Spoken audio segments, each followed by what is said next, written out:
के प्रिय विद्यार्थी, आपको नमस्कार। और आज मैं शुरू कर रहा हूँ अपनी पुस्तक शेमुशी संस्कृत पार्ट 1। इसको पढ़ने से पहले हम संस्कृत के विषय में कुछ बेसिक चीज़ जानेंगे। बेसिक चीज़ जानने के लिए हमें यह जानना जरूरी है संस्कृत है क्या। तो संस्कृत क्या है, हम यही चल के मान के बात करते हैं। संस्कृत क्या है? यदि हम इस बात को रखते हैं संस्कृत क्या है, तो आपके पास सबसे पहला उत्तर आएगा संस्कृत भाषा है। कैसी भाषा है? प्राचीन भाषा है। और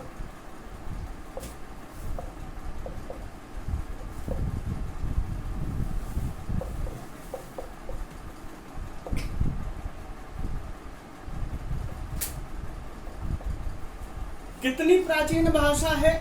जब ये बात आती है कितनी प्राचीन है,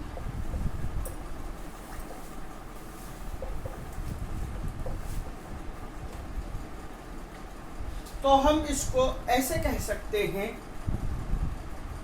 कि ऋग्वैदिक काल से।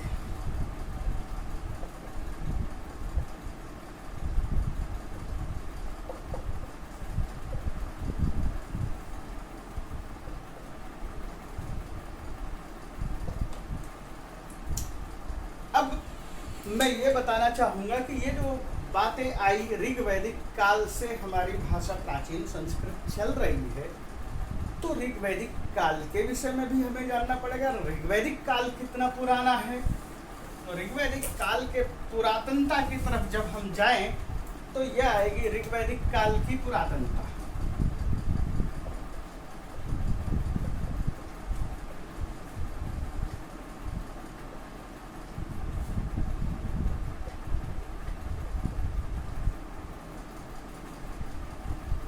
क्या है पुरानापन, इसका क्या है? तो हम इसके लिए यह बात रख सकते हैं कि अनेक विद्वान ये कहते हैं कि यह भाषा ईश्वर निर्मित है।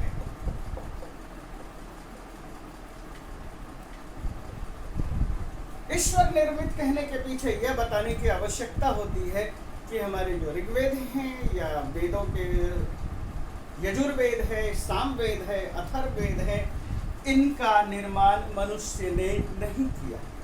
तो किसने किया? ईश्वर ने किया। एक यह पक्ष है। तो इसने कैसे किया? तो इसने अपने श्वास प्रश्वास की भांति अग्नि, वायु, रवि और अंगिरा,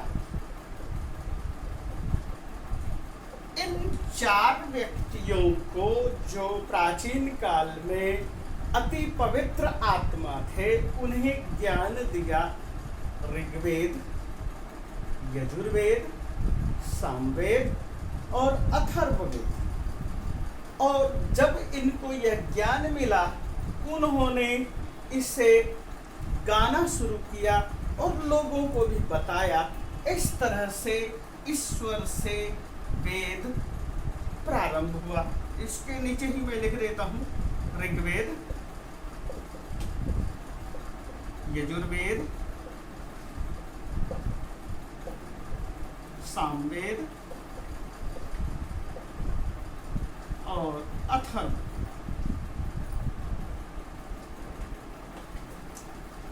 हम इनकी चर्चा नहीं करेंगे कि इनकी कितनी शाखाएं हैं और इनका कब उदय हुआ, लेकिन हम ये बात जरूर कहेंगे कि आधुनिक लोगों की मान्यता क्या है। तो आधुनिक लोग ये मानते हैं कोई भी भाषा ईश्वर से सीधे नहीं आती। तो कैसे आती है?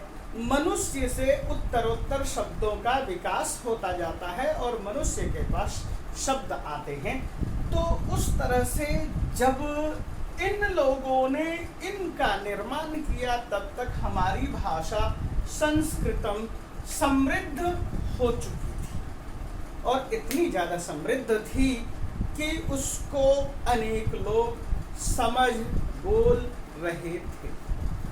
ऐसी स्थिति में कि फिर हम कितना पुराना माने, तो कितना पुराना मानने के लिए हमें कुछ आधुनिक विद्वान का, कुछ देशी विद्वानों का और कुछ विदेशी विद्वानों का समय निर्धारित करना पड़ेगा। और वो समय निर्धारित करने के लिए वह यह है कि एक व्यक्ति है मैक्स मूलर, उसका कहना है 1200 ईसा पूर्व। हमारे देश में बाल गंगाधर तिलक हैं,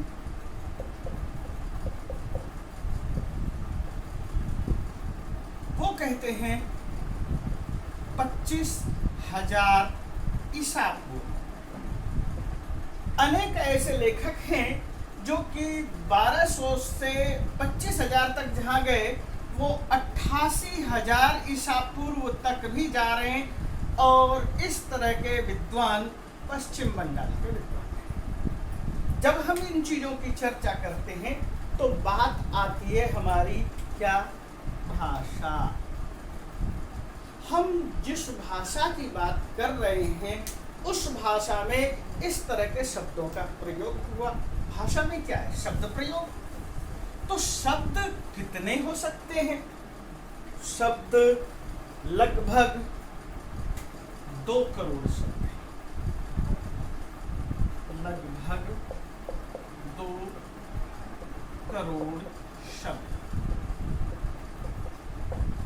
यदि हमारे पास 2 करोड़ शब्द हैं तो इसका वर्गीकरण करना पड़ेगा। तो इसका जब हम वर्गीकरण करेंगे तो कैसे करेंगे? वर्गीकरण करने के लिए हमें इस शब्द को कई हिस्सों में बांटना पड़ेगा, जैसे नाम, आख्यात, इसको हम क्रिया कह सकते हैं, उपसर्ग और निपात। नाम क्या है? किसी के नाम को नाउन कहते हैं। Any name is noun. नाम वह है जिसे हम संज्ञा कहते हैं। और संज्ञा आपके पास, आपका नाम संज्ञा है, रमेश, दिनेश, सुरेश, महेश, लता,